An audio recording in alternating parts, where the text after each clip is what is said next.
தூத்துக்குடி செல்வம், பாஜகவில் இருக்கக்கூடிய தலைவர்களை வைத்து தமிழ்நாட்டில் நீங்கள் பரப்புரையோ வாக்கு சேகரிக்கவோ முடியாது. அப்போ எம்ஜிஆர் தேவைப்படுகிறார் உங்களுக்கு வாக்குக்கு, அதுவும் திமுக எதிர்ப்பு அப்படிங்கிற புள்ளியில் எம்ஜிஆர் தேவைப்படுகிறார். ஒரு சாஃப்ட் இந்துத்துவாவுக்கு எம்ஜிஆர் தேவைப்படுகிறார். நாங்கள் தான் திமுகவுக்கு மாற்றுன்னு சொல்கிற இடத்துல அதிமுகவை பைபாஸ் பண்ண, அதிமுகவுக்கு நெருக்கடி கொடுக்க அவர் தலைவரே உங்களுக்கு தேவைப்படுகிறார் அப்படிங்கிற ஒரு பார்வையை வைக்கிறார் சுகுணா. நியூஸ் 7 தமிழ் தொலைக்காட்சி நிறுவனத்திற்கு, நெறியாளர் சகோதரிக்கு, என்னுடைய சக பங்கேற்பாளர்களுக்கு, தொழில்நுட்ப கலைஞர்களுக்கு என்னுடைய பணிவான வணக்கம். அதாவது மக்கள் திலகம் எம்ஜிஆர் அவர்களுடைய 108வது பிறந்த நாள் இன்னைக்கு. மக்கள் திலகம் எம்ஜிஆர் அவர்களை ஒரு குறிப்பிட்ட அளவு அடையாளத்தோட அவரை சுருக்கிற வேண்டாம் நான் நினைக்கிறேன். ஏன்னா மிகப்பெரிய தலைவர். அதாவது சொல்ல போனீங்கன்னா இன்னைக்கு திமுக மிகப்பெரிய அளவுல எம்ஜிஆரும் கலைஞரும் முரண்பட்டிருந்ததாக கூட திமுக அண்ணா திமுக சொல்லிக்கிட்டு இருக்காங்க. ஆனால் அவர்களே கூட நீண்ட காலம் நண்பர்களாக இருந்தவர்கள். ஒரு முறை அண்ணா அவர்களை கூட 1966ஆம் ஆண்டு விருகம்பாக்கம் மாநாட்டுல திமுக தேர்தல் மாநாட்டுல கூட கலைஞர் அவர்கள் 10 லட்சம் ரூபாய் நான் நிதி தருவேன்னு சொன்னாரு. ஆனால் எம்ஜிஆர் அவர்களும் நான் குறிப்பிட்ட அளவுல நிதி தருவேன் அப்படின்னு சொல்லும் போது அண்ணா அவர்களை கூட, தம்பி நீ நிதி தர வேண்டிய அவசியம் இல்லை, உன்னுடைய முகத்தை காட்டு, அதாவது முகத்தை காட்டினாலே. அதுதான் அது எப்படின்னா திமுக அதிமுக இடையே ஒரு பிரச்சனை. நீங்க சொல்ல வர அந்த வரலாறு புரியுது. நான் சொல்ல வர்றது என்னன்னு கேட்டீங்கன்னா, இன்னைக்கு மரியாதைக்குரிய நண்பர் சுகுணா திவாகர் அவர்கள் சொன்னாங்க, நாங்கள் மதன்மோகன் மாளவியாவை சொல்ல முடியல, தீன் தயாள் உபாத்தியாய சொல்ல முடியல அப்படிலாம் சொன்னாங்க. அது அவர் நண்பர் சுகுணா திவாகருடைய கருத்தா இருந்தா அதுக்கு நான் பொறுப்பாளி இல்லை. அதே நேரத்துல 1984க்கு பிறகு பாரதிய ஜனதா கட்சியினுடைய அடையாளமும் வளர்ச்சியும் வேற. 1984க்கு முன்னால இருந்தது வேற. 1984க்கு பிறகு அடல் பிகாரி வாஜ்பாயும் லால் கிருஷ்ணன் அத்வானி அவர்கள் வந்த பிறகு அந்த கட்சியினுடைய வளர்ச்சி எந்த இடத்திலும் தேக்கம் அடையல, வளர்ச்சி அடைஞ்சு அடல் பிகாரி வாஜ்பாய் அவர்களே. செல்வம் சார் சொல்கிறார், செல்வம் சார் கடந்து வந்த பாதையை நினைத்து பார்க்கிறார். அத்வானியுடைய ரோல் அது பாஜகவிற்கு எப்படி உந்து சக்தியா மாறுச்சு அப்படிங்கிறதுல தொடங்கி வாஜ்பாயுடைய ஆட்சியிலிருந்து எல்லாத்தையும் சொல்றீங்க. ஆனால் இங்கு வரக்கூடிய தலைவர்கள், தமிழ்நாட்டுக்கு வரக்கூடிய தலைவர்கள் வாஜ்பாய் குறித்தோ இல்லை இந்தியா முழுவதுமே வாஜ்பாய் குறித்தோ அல்லது அத்வானி குறித்தோவா பேசுகிறார்கள், அல்லது பிரதமர் மோடியோ உள்துறை அமைச்சர் அமித்ஷாவோ அல்லது முதல் கட்ட தலைவர்களோ அவங்க யாருமே வாஜ்பாயுடைய புகழை விட, அதாவது உங்க கட்சியில இருந்த முக்கியமானவர்கள் அத்வானி உட்பட பல பேரை அவங்க யாருடைய இதையுமே அவங்க சொல்றது கிடையாது. தமிழ்நாட்டிற்கு வந்தா குறிப்பா எம்ஜிஆர், மறைந்த முதலமைச்சர் ஜெயலலிதா இவங்கள தான் அவங்க குறிப்பிட்டு பேசியிருக்கிறாங்களே தவிர காமராஜரை பத்தி பேசுவாங்க.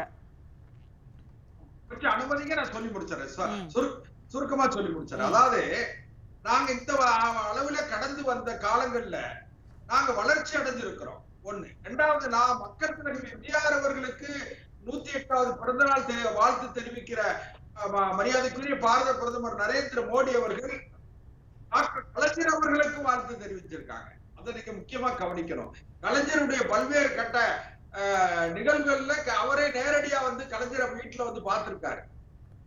கலைஞருடைய நாணய வெளியீட்டு விழாவுல மரியாதைக்குரிய மூத்த தலைவர் ராஜ்நாத் சிங் கலந்துகிட்டு இருக்காங்க. உடனே திமுகவை பிஜேபிக்கு திமுகவுக்கு நெருக்கம் இப்படிங்கிற மாதிரி சொல்லி எல்லாம் நீங்க அரசியல் படுத்த வேண்டாம். இது ஒரு நாகரிகம். மக்கள் திலகம் எம்ஜிஆர். ஆமா சார், அதெல்லாம் அரசு விழா. மத்தியில உங்களுடைய ஆட்சி இருக்கு, மாநிலத்துல இதற்கு முன்பு முன்னாள் முதல்வர் ஜெயலலிதாவுடைய படத்தை திறந்து வைக்க அன்றைக்கும் ராம்நாத் கோவிந்த் வந்தார், அன்றைய குடியரசுத் தலைவரா. இது எல்லாமே அரசு விழா. அன்றைக்கு அதிமுக இங்க ஆட்சியில் இருக்கு. ஆனால் என்னுடைய கேள்வி, அரசு விழா, அரசுக்கான ஒரு பொறுப்பு, மாநில அரசு மத்திய அரசுக்கான கூட்டாட்சி பொறுப்பு, இதையெல்லாம் தாண்டி எம்ஜிஆர் குறித்து அதிகம் தேர்தல் பரப்புரையில பேசுறீங்க, தேர்தல் பரப்புரை பாடல்கள்ல அவரை பயன்படுத்துறீங்க.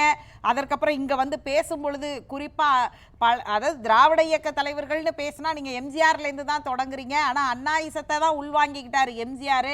அண்ணா பெயரை விடுத்துட்டு தான் ஆளுநரை பழிகிறாரு, ஆளுநர் உரைய.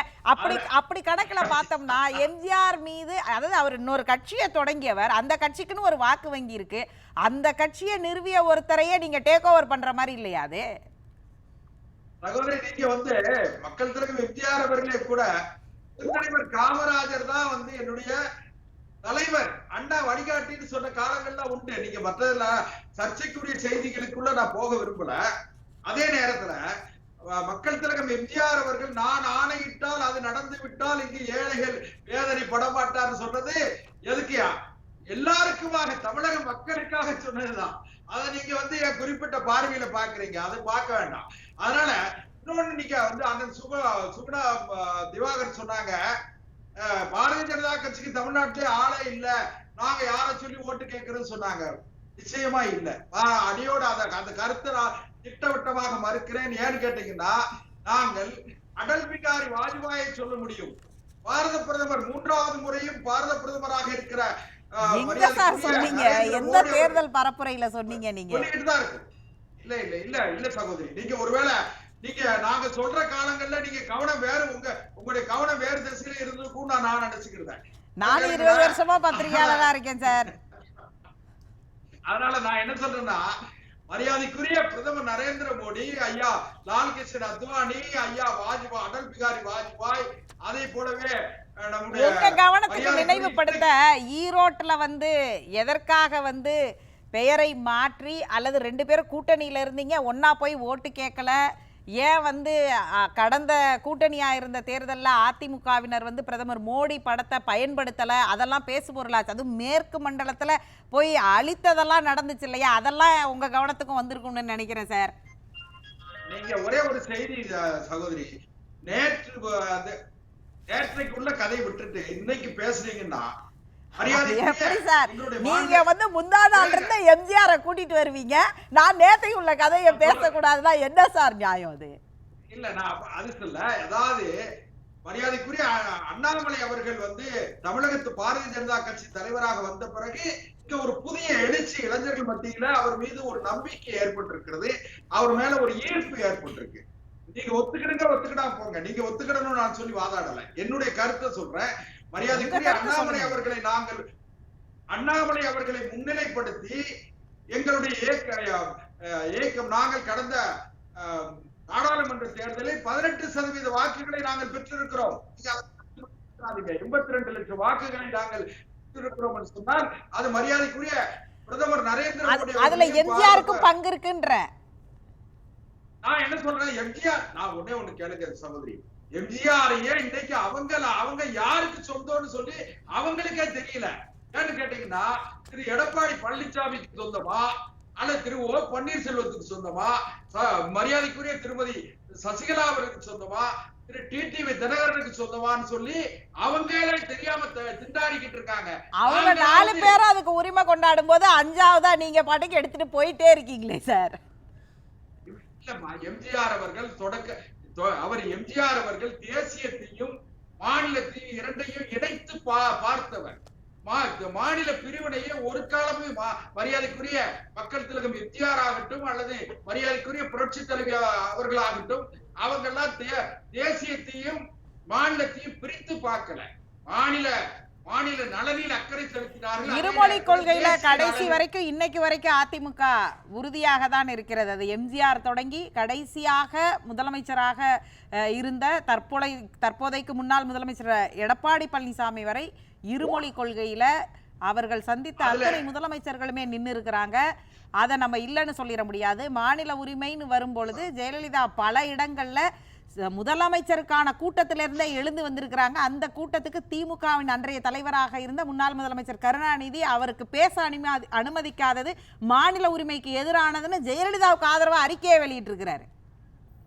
இன்னும் கூட ஒண்ணு கேட்டீங்கன்னா, ஒரு செய்தி, ஜெயவர்த்தனா இலங்கையினுடைய அதிபர் ஜெயவர்த்தனா இப்ப பெங்களூருக்கு வந்து ஒரு நிகழ்ச்சியில கலந்துக்கிடும் போது மக்கள் தலைவர் எம்ஜிஆர் அவர்களை பற்றி குறைத்து பேசிய காரணத்தால் அன்றைக்கு எல்லா கட்சியை சார்ந்தவர்களும் அவரை கண்டிச்சு, நீங்க வந்தீங்கன்னா விருந்து சாப்பிட்டுட்டு போனோம். ஒரு அந்நிய நாட்டினுடைய மற்ற பக்கத்து நாட்டினுடைய அதிபர் வந்தா விருந்து சாப்பிட்டு போன எங்க நாட்டினுடைய தமிழ்நாட்டினுடைய முதலமைச்சருக்கு தரக்குறைவாக பேசுகிற உரிமை உங்களுக்கு இல்லைன்னு சொல்லி பாரதிய ஜனதா கட்சியில இருந்து திமுக இருந்து எல்லோரும் பேசி இருக்கிறோம். அதனால மக்கள் தலைவர் எம்ஜிஆர் அவர்கள் ஒரு குறிப்பிட்ட சரி, அவர் குறிப்பிட்ட ஆளா இருக்க வேணாம், பொதுவானவரா இருக்கட்டும், அந்த வரலாறுக்குள்ள போகல. ரொம்ப சிம்பிள். பாஜக என்ன திராவிட கட்சிகளுக்கு மாற்று தானே, அப்படிதானே சொல்லிட்டு இருக்கீங்க? திராவிட கட்சிகளுக்கு மாற்றுனா அதிமுகவை நிறுவியவர், திராவிட கொள்கைகளை சித்தாந்தங்களை திமுகவுல இருக்கும்போது கடைகோடிக்கு கொண்டு போய் சேர்த்தவரை நீங்க உங்க தலைவரா ஏத்துக்கிறீங்க. ஆனா நாங்க திராவிட கட்சிக்கு மாற்றுங்கிறீங்க. இல்ல ஒண்ணு சொல்ல மறந்துட்டீங்களா நீங்க? அதிமுக அகில இந்திய அண்ணா திராவிட முன்னேற்ற கழகம். நிச்சயமா நீங்க அதை மறந்துடாதீங்க. திராவிட முன்னேற்ற கழகம் வேற, அதிமுக அகில இந்திய அதிமுக தான். அகில இந்திய அதிமுக ஆக மொத்தம் அதை அவர் அகில இந்திய கட்சியாகத்தான், அகில இந்தியாவிற்குமான கட்சியாக தேசியத்தையும் மாநிலத்தையும் ஒருங்கிணைத்து பார்த்தார். மொழி பிரிவினையை மக்கள் தலைவர் எம்ஜிஆர் ஒரு காலமும் பயன்படுத்தலாம். இருமொழி கொள்கைன்னு பேசியிருக்கலாம், அம்மையார் ஜெயலலிதா அவர்கள் இருமொழி கொள்கையை பேசியிருக்கலாம். ஆனால் மொழியை தூண்டிவிட்டு இந்த மொழிக்கு எதுவும் செய்யாமல், தமிழ் மொழிக்கு எதுவும் செய்யாமல் தமிழ் மொழியை பயன்படுத்தி ஆட்சி நடத்திய திமுகவை போல நீங்க சொன்ன வாதத்துக்கே கேட்கிறேன் சார், நீங்க சொன்ன வாதத்துக்கே கேட்கிறேன். அகில இந்திய பாரதிய ஜனதா கட்சிக்கு பெரும்பாலும் மாநில அரசை கையில் எடுத்தவர் ஜெயலலிதாவோட அவங்க கட்சி வரலாறுலேயே ஒப்பிடும்போது மாநில அரசியலில் கோலோச்சியவர், மாநில அரசியலிலேயே தன்னுடைய பெரும்பாலான பங்கை ஆற்றியவர். அப்படியான மாநில தலைவராக அவரை நான் சுருக்கி சொல்லலை, அகில இந்திய அளவிற்கும் அவர் தான் தலைவர். ஆனால் அதிமுகவை ஒரு மாநில கட்சியாக பிரதானப்படுத்திய பங்கு வகித்த ஒருத்தரை அகில இந்திய அளவுல பாப்புலரா இருக்கிற பாரதிய ஜனதா கட்சிக்கு இன்றைக்கு எம்ஜிஆர் தேவைப்படுகிறார். அப்படி எடுத்துக்கலாமா? நீங்க அப்படி எடுக்க வேண்டியது இல்லைங்க. நான் என்ன சொல்றேன்னா, தேர்தல் கூட்டணிகள் வேறு, தேர்தல் ஒரு அரசியல் கட்சியினுடைய அன்றாட நடவடிக்கைகள் வேறு. நான் ஒரு நாட்டினுடைய பிரதமர், 3வது முறை பிரதமராக இருக்கிற ஒருவர் ஒரு தலைவருடைய பிறந்த நாளுக்கு வாழ்த்து தெரிவிக்கிறார் என்பதை நீங்கள் பெருமையாக கருத வேண்டும். அந்த தலைவனுக்கு நடத்துகிற புகழ் ஆரமாக அவருடைய ஏற்கனவே மணிமகுடம் அவர் மணிமகுடம் மக்களுடைய மனதில் மணிமகுடம் தரித்திருக்கிற மக்கள் திலகத்திற்கு மேலும் சிறப்பு சேர்க்கிற வகையில் அவருடைய மணிமகுடத்தின் மேலே முத்தை பதிப்பதை போல எங்களுடைய பிரதமர் நரேந்திர மோடி அவர்கள் மக்கள் திலகம் எம்ஜிஆர் அவர்களுக்கு வாழ்த்து தெரிவித்ததை தமிழ்நாட்டு மக்கள் நிச்சயமாக பாராட்டுகிறார்கள். பேசலாம்.